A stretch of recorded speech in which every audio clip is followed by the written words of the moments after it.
Tokyo's iconic movie bar reimagined, a cinematic experience revived.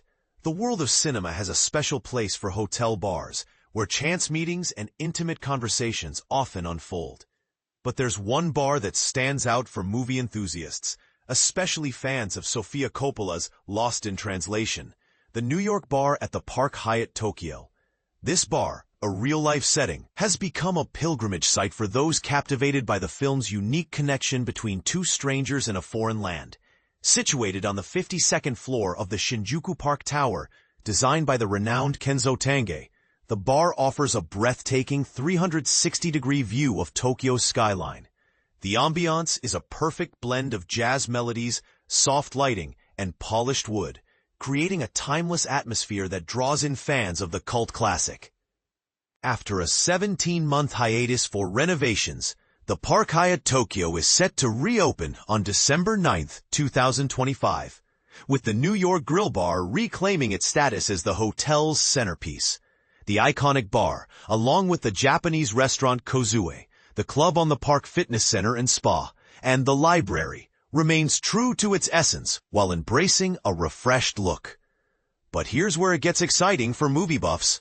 The New York bar has retained its soulful design and live jazz, but with a twist. It now features a cocktail menu inspired by the film and Tokyo's cultural evolution. The Hollywood Reporter got an exclusive preview, revealing cocktails like the Jet City, a nod to Seattle's Boeing and Charles Smith's Kung Fu Girl Riesling, mixed with Japanese muskmelon for a surprising yet delightful Pacific fusion. For traditionalists, the New York Sour, a bourbon-based classic with Zinfandel, will be a favorite. One standout creation is the Lost in Translation, or LIT, a cocktail that pays homage to the film's era with a cosmopolitan twist, blending Japanese and American flavors. This pink concoction, made with sake, cherry blossom liqueur, peach liqueur, cranberry juice, and lime, captures the movie's subtle sweetness, tartness, and a hint of bittersweetness. And this is the part most people miss: the cocktail's creation story. Since the movie was directed by an American in Japan, we wanted to blend both cultures, explains a bar team member.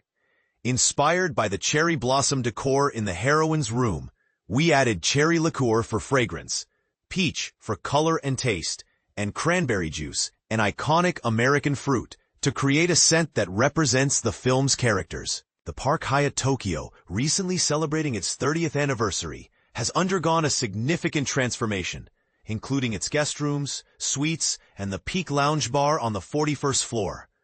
A new brasserie, Girandole by Alain Ducasse, adds to the hotel's allure, all under the creative vision of Juan Mancu, a Parisian design studio. The hotel now offers a reduced number of rooms and suites, from 177 to 171, introducing the luxurious Park Suite category. These suites boast separate living and bedroom areas, dining tables, and walk-in closets, spanning 915 square feet, with views of Harajuku, Shibuya, and the Meiji Shrine. The Tokyo, Diplomat, and Presidential Specialty Suites provide an even grander experience, featuring up to 3,100 square feet of living space, kitchens, entertainment areas, hinoki soaking tubs, mist saunas, and breathtaking city views. We aim to create a sense of familiarity for returning guests while infusing new energy, says Patrick Juan, designer and co-owner. It's akin to a film remake, retelling the same story through different generations with a refined balance that will endure for decades to come, adds Sanjit Manku, architect and co-owner. What do you think about this unique blend of cinema and hospitality?